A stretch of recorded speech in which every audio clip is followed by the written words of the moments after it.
Teman-teman boleh tenang dulu, bantu ya, dibantu. Oke, biar adil karena tadi saya udah milih, sekarang gantian Pak Anies yang pilih. Jangan. Oh, oke. Rifka aja, Rifka yang pilih. Oke, siap Pak. Perwakilan perempuan ya, teman perempuan. Sebentar. Boleh turun dulu. Boleh turun dulu, aku hitung ya, aku hitung. Tapi teman-teman perempuan aja, oke? Karena tadi laki-laki sudah diwakilkan. Dalam hitungan 1 yang ketiga. 1. Belum. 1. Boleh ibu yang di belakang pakai jubah ungu? Ya.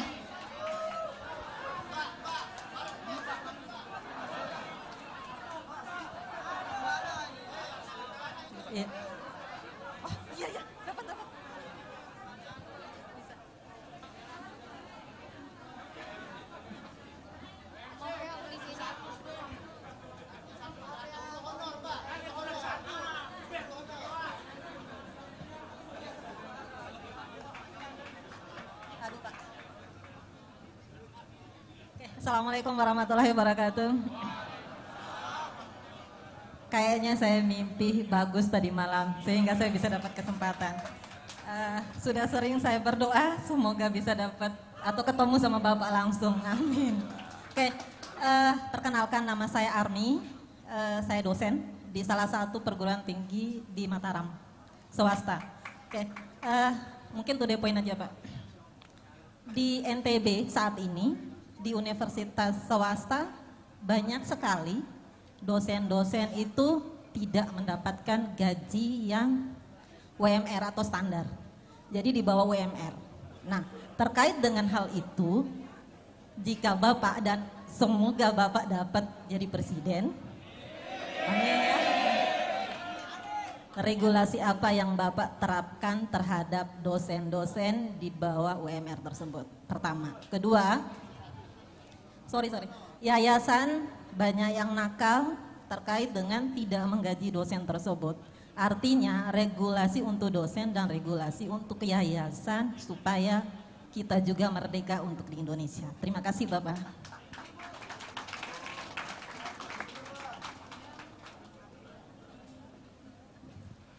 Bu Armi, terima kasih. Ibu dosen, mengajar apa Bu? Akuntansi. Mengajar akuntansi. Alhamdulillah. Gini Bu, jadi di dalam hubungan industrial, hubungan antara pemberi kerja dengan yang bekerja itu ada aturannya.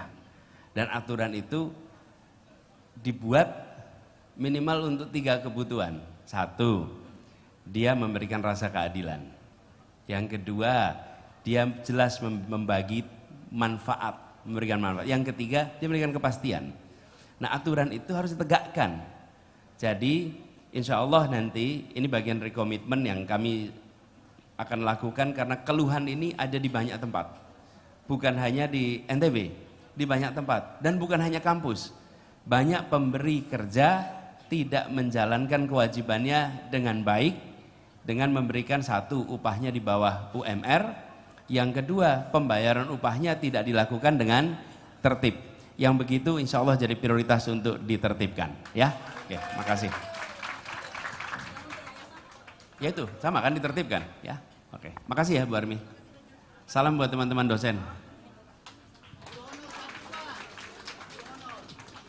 Saya serahkan pada MC. Saya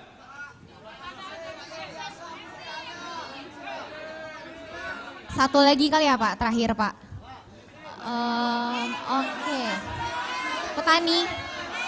Oke, boleh silakan. Ya.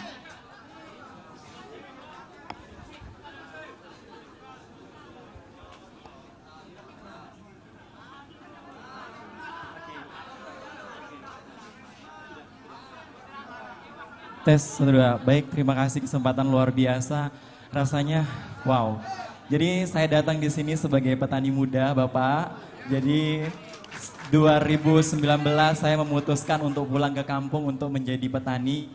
dan sedang memperjuangkan diri untuk terus menjadi konsisten. Ya walaupun sekarang kita lihat di NTB dengan pertanian yang sangat sulit, termasuk kita lihat bukit-bukitnya ditanami jagung dan kami merasa keresahan itu sangat luar biasa.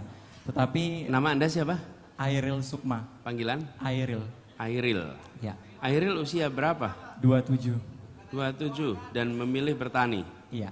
Luar biasa. Kami punya komunitas namanya Bonjor Organik, dan itu memang tugas kita untuk menghasilkan produk pertanian yang sehat rencananya. Mudah-mudahan itu ini. Kebetulan tahun 2020 saya menjadi pemuda pelopor untuk mewakili NTB di bidang pangan.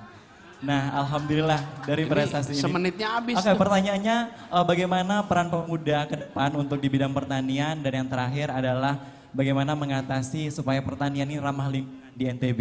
Ini, pertama soal bagaimana pemuda sebetulnya Anda yang harus berbagi pengalaman. Ini apa yang Airil kerjakan adalah rute penting yang banyak anak-anak muda tidak melihat. Kalau ditanya sektor apa yang sampai kapanpun akan ada. Salah satunya adalah sektor pangan. Pangan. Nah, banyak di antara anak-anak muda mau di sektor pangan tapi di hilir. Hilir itu apa? Bikin kafe, bikin restoran, itu hilir. Hulunya jadi petani. Dan pertanian itu, kalau pertanian secara makro, itu meliputi unsur pertanian nih. Pertanian itu sendiri, perkebunan, perikanan, kelautan, kehutanan, itu semua adalah pertanian dan itu hulu. Jadi kalau ada anak muda mau ambil sektor yang dalam jangka panjang akan selalu eksis, salah satunya sektor pertanian. Jadi Airil, saya malah salut dan menurut saya Anda harus promosikan lebih banyak lagi. Anak-anak seperti Anda nih. 73% dari petani Indonesia berusia di atas 45 tahun. Ya? Sehingga kita cuma punya seperempat nih yang usia di bawah itu. Kita akan kekurangan stok petani di masa depan. Kemudian pertanyaannya, apa tugas pemerintah? Supaya anak muda mau ke pertanian. Sektor pertanian harus menjadi sektor yang membawa kesejahteraan bagi petaninya. Kalau menjadi petani tidak sejahtera, mana ada yang mau jadi petani? Betul tidak? Dan itu salah satu masalah utamanya. Petani tidak sejahtera sehingga anak muda tidak mau jadi petani. Anda masuk di sektor yang unik. Karena Anda masuk ini kemudian membawa gagasan pertanian yang berkelanjutan. Betul tidak? Nah, pertanian berkelanjutan ini udah punya segmen pasarnya. Karena itu segmen pasar ini bagus.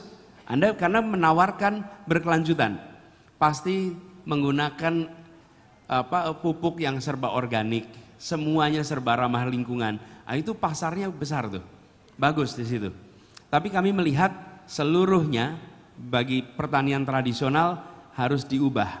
Karena itu kenapa kita merencanakan reformasi, namanya bukan sekedar pertanian. Kita mau melakukannya revolusi agromaritim untuk Indonesia. Supaya kita ubah kebijakan itu agar lebih banyak lagi anak muda yang mau menjadi petani. Anak muda tidak mungkin mau masuk dunia usaha yang tidak memberikan keuntungan, nggak mungkin. Jadi inilah salah satu yang itu PR-nya di pemerintah.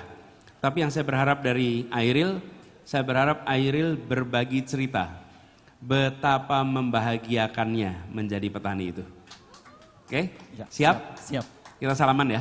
Ya. Oke, terima kasih.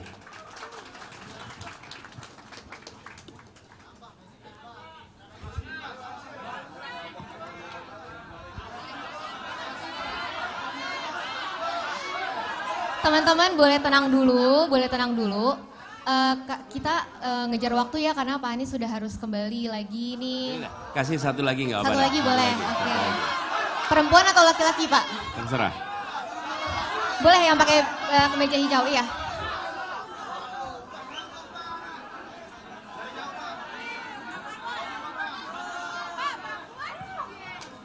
Gini, kalau tidak dihabiskan insya Allah kunjungan berikutnya.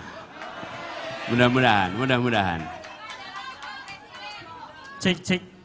Boleh salaman dulu Pak? Oke, Assalamualaikum warahmatullahi wabarakatuh. Nama saya Ramdan Zulfa Pak. Bukan paman sih. Saya mahasiswa semester 5 di Fakultas Hukum Universitas Mataram. Baik Pak, ini merupakan kesempatan ketiga bertemu dengan Pak Anies. Sebelumnya saya ketemu di Lombok Tengah, di Pondok Pesantren Kamarul Huda Bagu. Saya warga sana. Kemudian saya juga ketemu di Jakarta. Saya merupakan perwakilan NTB di acara Bawa Ide. Oke Pak, yang jadi pertanyaan saya Pak, saya coba melihat, kebetulan saya juga pelaku wisata di NTB. Saya membuka data dari Jadesta, Jaringan Desa Wisata. Di sana tercantum 4.790 desa wisata di Indonesia. Kemudian di NTB sendiri terdapat 324 desa wisata. Kalau kita presentasikan itu 50% desa yang ada di NTB itu merupakan desa wisata Pak. 50% desa wisata. Kemudian Gubernur NTB meng-SK-kan 99 desa wisata. Teman-teman pelaku pariwisata, baik itu yang memiliki marketplace, kemudian startup, mereka mempunyai satu keraguan Pak. Apakah program desa wisata ini akan dilanjutkan oleh Bapak nanti jika terpilih? Kemudian jika Bapak terpilih, terobosan apa yang akan Bapak tawarkan dan komitmen apa terhadap desa wisata ini? Karena desa wisata ini sangat dirasakan oleh masyarakat desa, Pak. Contohnya apa? Contohnya, saya kebetulan Pak pengelola desa wisata di Bilebante namanya Pak. Kemarin di bulan kemarin ini kita mendapatkan penghargaan dari UNWTO Best Tourism Village. Waktu Mas. Bagaimana Pak komitmen Bapak jika terpilih? Terima kasih Pak.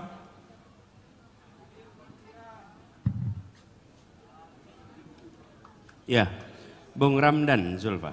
Ya. Makasih. Jadi pertama soal desa wisata.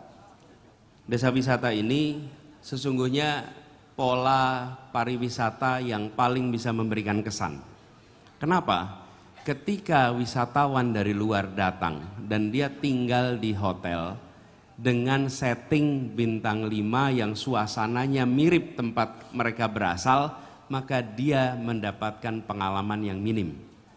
Tapi ketika dia tinggal di sebuah desa dan bersama-sama dengan masyarakat, maka dia mengalami bukan sekedar menonton, tapi dia menjalani kehidupan seperti masyarakat setempat. Betul kan? Itu yang biasa disebut dengan istilah cultural tourism. Cultural tourism itu bukan sekedar menonton budaya lain, tapi mengalami budaya lain. Dan kalau dia mengalami, maka dia lebih menghormati budaya kita. Di sisi lain, dia akan pulang menceritakan pengalamannya pada begitu banyak orang, karena dia bukan hanya menonton, tapi mengalami. Nah, ini kenapa pola cultural tourism ini bagus sekali. Jadi, kalau boleh saya cerita sedikit, saya sudah bicara tentang cultural tourism ini tahun 92. Waktu itu ada World Cultural Tourism Conference dan saya menjadi mahasiswa yang berbicara tentang pentingnya cultural tourism. Oke?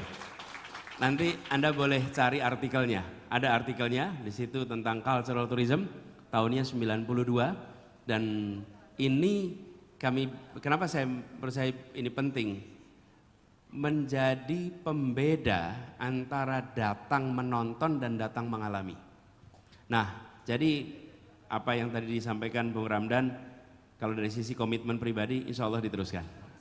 Mas diteruskan. Bahkan saya, I'm a believer of cultural tourism sejak tahun 92. Kalau dihitung ke sekarang sudah berapa tahun tuh? Cuman jangan dihitung lah, jadi kelihatan tua nantinya. Anda belum lahir barangkali, belum lahir. Jadi kita setuju sekali dan Bung Ramdan teruskan itu. Itu sebuah endeavor yang penting sekali ya, gitu. Oke, makasih. Salam buat teman-teman bawa ide semuanya, oke? Oke, baik teman-teman, cukup ya. Ini begini. Ya, nggak apa-apa dah. Nih guru honor kasih dah. Saya udah terakhir ya. Oke.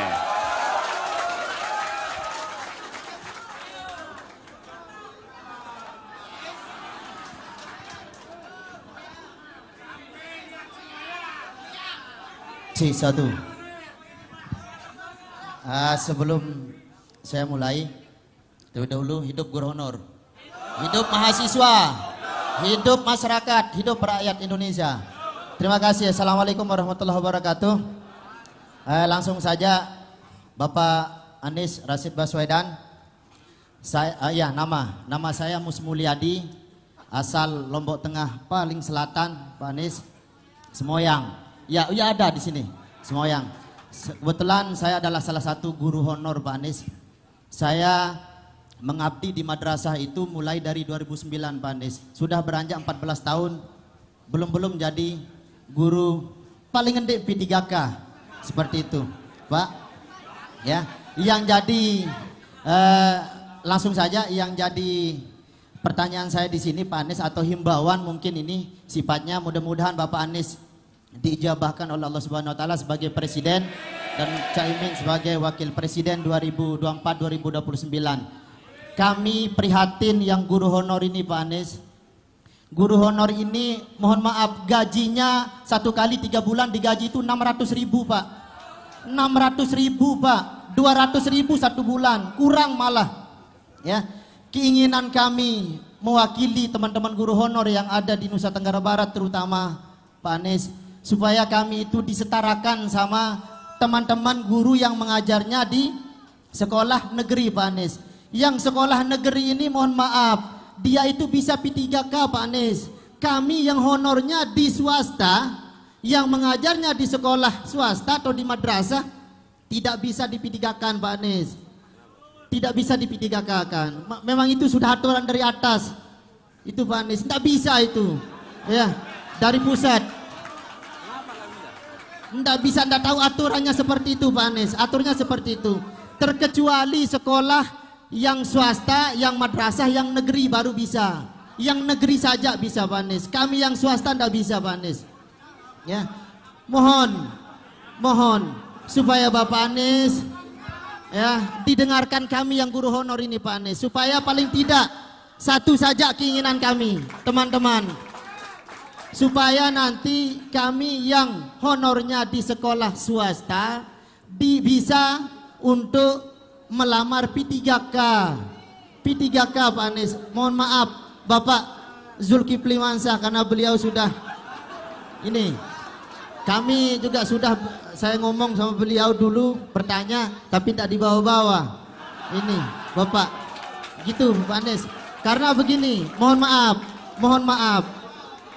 Karena di sini sama-sama kami itu mencerdaskan anak bangsa. Ya. Sama-sama kami itu sudah sudah kuliah Pertanyaannya? S1. Ya. Pertanyaannya apa? Itu aja tadi itu permintaan supaya kami itu disetarakan. Namanya siapa? Mus Mulyadi. Mus Mulyadi. SPD. Ya, karena kami guru. Ya, itu saja. Ya, bisa ditangkap nih ini, Pak Anies. Ya. Sebelum saya tutup dulu, Pak Anies. Ya. Berikan saya kesempatan untuk menyampaikan bukan pantun. Ya, ini yang sering diucapkan oleh Bapak Anies, ya. Wakanda no more, Indonesia forever. Indonesia Forever. Terima kasih. Wassalamualaikum warahmatullahi wabarakatuh. Makasih. Boleh duduk dah, sekaligus kita duduk. Oke, baik. Cukup ya Pak Anies?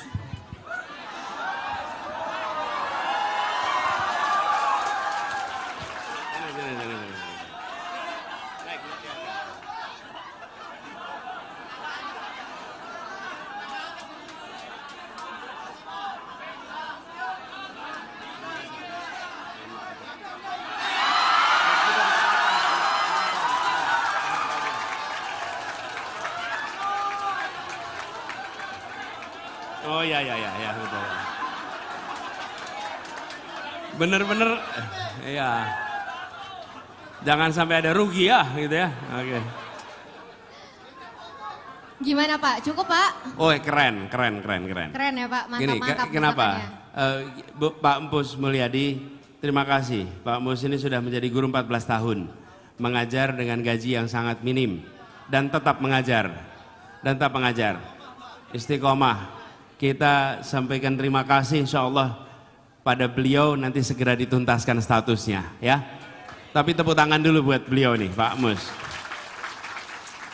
Gini teman-teman, kita miris ini melihat anggaran tidak ada untuk guru honor, di sisi lain kita alokasikan anggaran begitu besar untuk membangun kota baru. Betul tidak? Itu yang saya sampaikan. Di mana letak prioritas kebutuhan kita?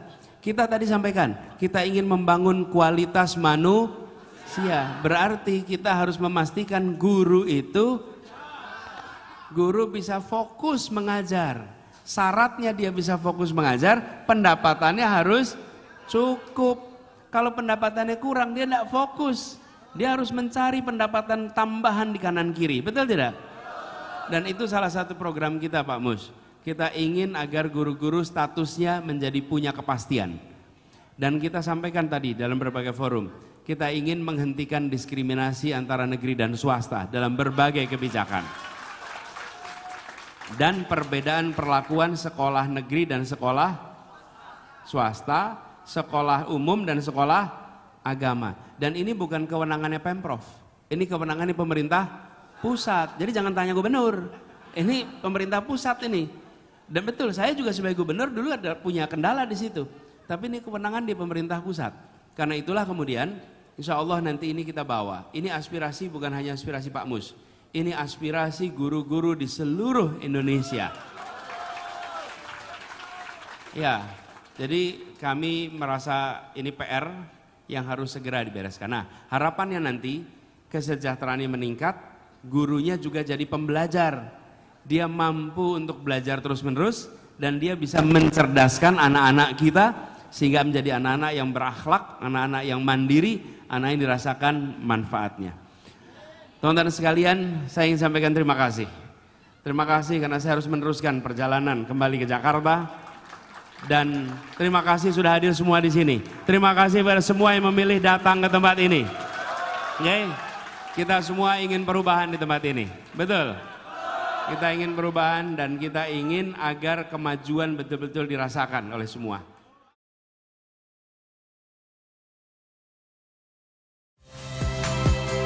Saya Nitya Anissa, saksikan program-program Kompas TV melalui siaran digital, pay TV, dan media streaming lainnya. Kompas TV, independen, terpercaya.